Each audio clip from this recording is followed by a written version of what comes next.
کو پاک کر کے یہاں ایک اللہ کے گھر کو چھوڑا گیا اور اعلان کیا گیا لوگوں یہ پیشانی جھک سکتی ہے تو عرش والے کے سامنے، اور بندے کی پیشانی بندے کے سامنے نہیں جھکا کرتی۔ اللہ رحمت کرے امام عبدالعزیز آل سعود رحمت اللہ علیہ پر، جس نے ایک بار پھر اس دھرتی کو شرک سے پاک کیا اور رب کے گھر میں کھڑے ہو کر رب سے ڈر کر کہتا ہوں اللہ کی قسم کائنات کی سیر کر لو، آپ کو امام عبدالعزیز رحمہ اللہ کی اس پاک سرزمین کے علاوہ کوئی دھرتی نظر نہیں آئے گی جہاں پر اللہ کے ساتھ کسی اور کو شریک نہ کیا جائے۔ یہ وہ دھرتی ہے جہاں پہ گردن چھکتی ہے تو اللہ کے سامنے آواز بلند ہوتی ہے تو اللہ کے نام کی، اللہ کے علاوہ کسی اور کی درگاہ نہیں ہے، اس دھرتی کو پاک کر دیا گیا۔ ملک فیصل کا وہ واقعہ مجھے یاد ہے جب ان کا پہلا دورہ تھا انڈیا کے لیے، کسی سعودی حکمران کا پہلا دورہ، انہوں نے ایک ہی شرط لگائی تھی، میں انڈیا کے دورے کے لیے تیار ہوں لیکن امام عبدالعزیز کا بیٹا ہے، مواحد کا بیٹا ہے، شرط یہ ہے میری نظر تمہارے کسی بت پہ نہ پڑے، اور جہاں بت پہ نظر پڑ جائے گی ملک فیصل اپنی گاڑی کو واپس موڑ لے گا اور واپس آ جائے گا، وہ تمہارے ملک میں نہ ٹھہرے گا۔ انہوں نے سڑکوں پہ نصب بتوں کو اکھاڑ ڈالا، جو نہ اکھاڑے گئے ان کے اوپر کپڑے ڈال کے چھپا دیے، اور وہ جب ہمارے پاس پہنچا بھٹو صاحب اس کی انگلی پکڑ کے بابا جناح کے دربار پہ کراچی لے گئے۔ ملک فیصل رحمت اللہ علیہ کہنے لگے یہ کیا ہے؟ کہا آپ کو نہیں پتا یہ بانی پاکستان کی خبر ہے، یہاں سلام کرنا ضروری ہے۔ وہ اسے کیا پتا تھا یہ بیچارہ کون ہے؟ یہ ہر ساوی چنڈی کو دے کے جھک جاتا ہے، یہ کالی کو دے کے ہاتھ باندھ دیتا ہے، کوڑے کو دے کے نیچے سے گزر جاتا ہے، اس کو کیا پتا تھا؟ اس نے کہا مجھے بابا جناح کی قبر پہ لانے والے، یہ قبروں کو پوجنا اسلام میں ہوتا، تیرے پاس جناح کی قبر ہے، میرے پاس محمد کی قبر ہے صلی اللہ علیہ وسلم، میں اسے سونے کی بناتا اور پھر اس کی پوجا کرتا۔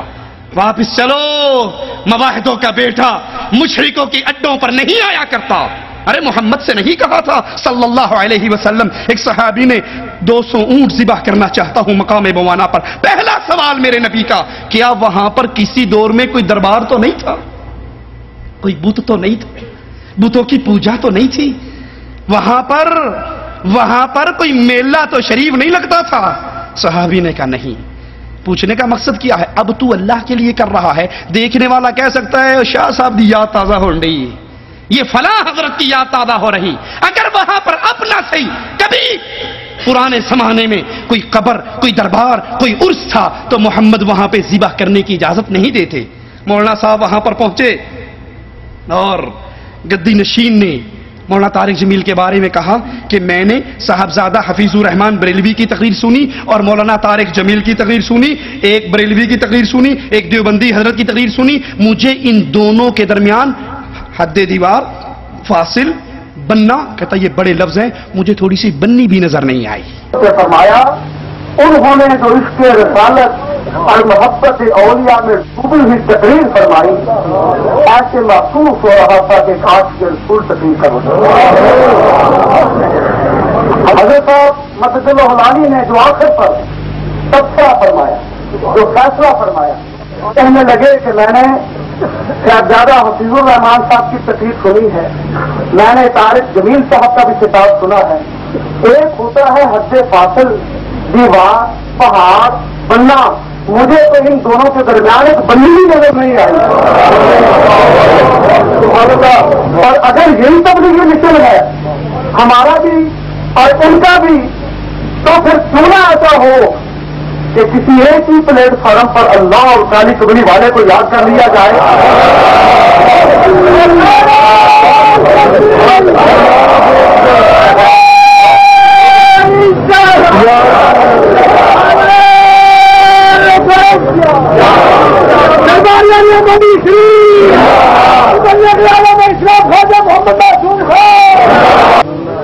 امیر یعنی جو جماعت کو چلانے والے ہیں، 38 عمراء پر مشتمل ایک عظیم جماعت کل سے عصر کی نماز سے لے کر اس وقت تک ہمارے ہر پروگرام میں، نعت رسول میں، حمد باری تعالیٰ میں، عشق رسالت میں، محبت اولیاء میں، ذکر میں، فکر میں، مستی میں، کیف میں، رقص میں اور ہر کیفیت میں اس وقت جیسے یہ مستعمل شامل ہے ویسے وہ بھی ساتھ شامل ہے، اور وہ بھی اسی سرور کے ساتھ اس وقت اپنے آپ کو محظوظ کر رہے ہیں. میں مختصر دعوت خطاب دے رہا ہوں. ان کے امیر جناب طارق جمیل صاحب تشریف لا کر مختصر اپنے تبصرات کا اپنی زبان سے اظہار کریں تاکہ پتہ چل جائے کہ یہ بھی مشن ہے اور وہ بھی مشن ہے. اگر ایک ہی مشن ہے تو کیوں نہ ایک ہی نبی اور ایک ہی اللہ کا ذکر ایک ہی پلیٹ پر. یہ دونوں پائی پائی نے بننی بھی نظر نہیں آئی. اگر یہی مشن ہے تبلیغی جماعت کا تو گدی نشین مولانا دربار کا گدی نشین کہہ رہا ہے حضرت اگر یہی مشن ہے تو مولانا آئیے کیوں نہ پلیٹ فارم بھی ایک ہی کر لیں, ہمارے پاس آ جائیے اور اسی حضرت کے دربار سے یہاں پر اللہ اور کملی والے کالی کملی والے کا ذکر ہو جائے. مولانا صاحب پہنچے 25 امراء کو لے کر, پھر ان کا تعارف بریلوی اس عرس کا انتظامیہ کا سٹیج سیکٹری وہ سٹیج پر آتا ہے اور کہتا ہے کہ کل عصر سے مولانا طارق جمیل رائیونڈ کے 25 امیروں کو لے کر آئے ہیں. انہوں نے یہاں آ کر نعت رسول میں, حمد باری تعالیٰ میں, محبت اولیاء میں, ذکر میں, فکر میں, مستی میں, وجد میں, کیف میں, ہر کیفیت میں وہ کچھ کیا ہے جو ہمارے بریلوی کر رہے ہیں. میں تو یہ کہتا ہوں مولانا اگر یہی تبلیغی مشن ہے تو رائیونڈ کو چھوڑ دو, حضرت کے دربار سے اپنی جماعتیں نکالنا شروع کر دو. اللہ کا مواحد بندہ جس کو لا الہ الا اللہ کی تمیز ہو, اللہ کی قسم اس کی گردن کٹ سکتی ہے, کبھی غیر اللہ کی دھرتی پہ جھک نہیں سکتی. وہ اپنے آپ کو بروا سکتا ہے جیسے محمد نے کہا تھا صلی اللہ علیہ وسلم, میرے آقا نے کہا تھا, میرے نبی نے کہا تھا, میرے امام نے کہا تھا, وہابیوں کے پیر نے کہا تھا, معاذ لا تشرک باللہ ان قتلتا او حرقتا, تیرے ٹکڑے ہو جائیں تب بھی شرک نہ کرنا, تجھے جلا کر راکھ کر دیا جائے تب بھی شرک نہ کرنا. مواحد مشرکوں کی مجلسوں میں جا کے ذکر و فکر میں, مستی میں, کیف میں, وجد میں دھمال ڈال سکتا ہے. یہ اہل ایمان کا طریقہ نہیں ہے. مولانا طارق جمیل خطاب کے لیے آتے ہیں اور پیچھے سے پورا بریلویوں کا عرس کا مجمع تالیاں بجا کر حضرت کا استقبال کرتا ہے. تالیوں کی گونج ہے بہترین. جس نے سی ڈی لینی ہو ہم اس کو سی ڈی دے سکتے ہیں, دکھا سکتے ہیں. اور قرآن کیا کہتا ہے اہل شرک کے بارے میں؟ وَمَا كَانَ صَلَاتُهُمْ عِنْدَ الْبَيْتِ إِلَّا مُكَاءً وَتَصْدِيَةً. مشرکین کعبے کا جس طرح ننگے ہو کر طواف کرتے تھے اسی طرح طواف کے دوران وہ تالیاں بھی پیٹتے تھے اور سیٹیاں بھی مارتے تھے, اور اس کو عبادت سمجھتے تھے کفار مکہ.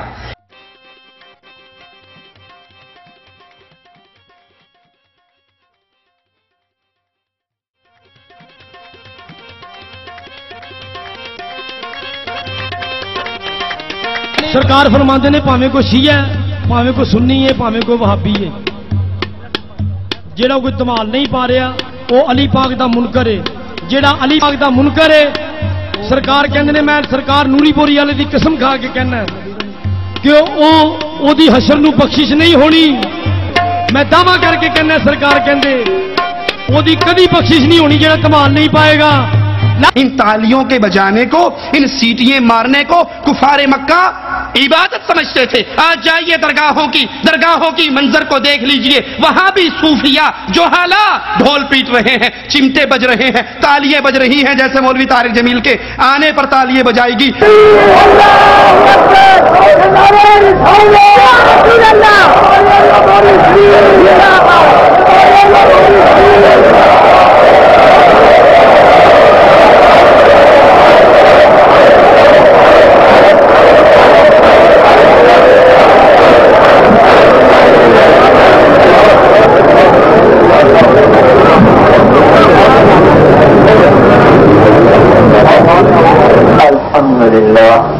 اور اس دور کا مشرک بھی اس کو عبادت سمجھتا تھا. آج کے دور کا مشرک بھی کہتا ہے معرفت دی عقل نے تو اڑے پلے نہیں پہ سکتی.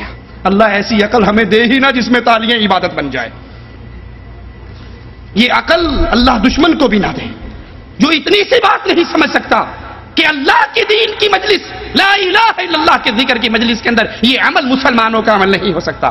طارق جمیل صاحب نے خطاب شروع کیا, کہا ہمارے نبی کی پرواز کو کوئی کیا جانے گا کہ ہمارے نبی کی پرواز ثم دنا فتدلا, کہ وہ قریب آیا اور قریب ہوا.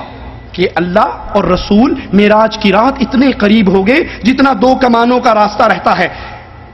یہ عقیدہ تنہا تبلیغی جماعت کا نہیں ہے، یہی عقیدہ بریلوی بھائیوں کا بھی ہے، یہی عقیدہ تبلیغی بھائیوں کا بھی ہے۔ وہ کہتے ہیں معراج کی رات اللہ اور رسول اتنے قریب ہوئے، فَكَانَ قَابَ قَوْسَيْنِ أَوْ أَدْنَىٰ، جتنی دو کوسوں کے درمیان، کمان کے دو سروں کے درمیان گیپ ہوتا ہے، اللہ اور محمد صلی اللہ علیہ وسلم کے درمیان صرف اتنا سا فاصلہ رہ گیا اور وہ اتنے قریب ہو گئے۔ حدیث کو کیا خطاب فرمایا؟ ثم دنا فتدلى فكان قاب قوسين او ادنى۔ یہ فرق بڑا لمبا چوڑا فرق ہے، وقت نہیں، لمبا چوڑا فرق ہے۔ لفظ اکمل اس کے کمال کو بتانے کے لیے چھوٹا ہے، لفظ اعلم اس کے علم کو بتانے کے لیے چھوٹا ہے۔ جو قاب قوسین او ادنا تک، او ادنا ہے، او ادنا پیچھے کی گل رہ گی بھائی۔ قاب قوسین پتہ کیا ہوتا ہے؟ قاب قوس، یہ میں نے آپ کے سامنے کمان کی شکل بنائی، یہ کمان ہے، یہ لکڑی یہ بکرے کی آنکھ ہوتی تھی، ادھر تیر رکھ کر اس کو یوں چلاتے تھے۔ اینو عربی قاب آخیا جاتا ہے، اینو عربی قاب آخیا جاتا ہے، اے قاب ہے، اب قاب ہے۔ اب صلح ہو رہی ہے، دو قبیلے لڑ کے تھک کر ہوں صلح ہو رہی۔ صلح کیسے ہوتی تھی؟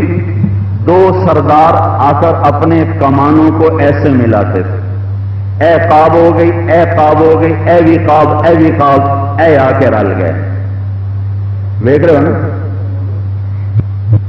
اس تو اگا ہوں رلن کی تھارا تو ختم ہو گئی۔ تو عربوں کی صلح کی یہ نشانی تھی کہ بھئی اب یہ آپس میں متحد، آپس میں باہم اتفاق، لڑائی ختم۔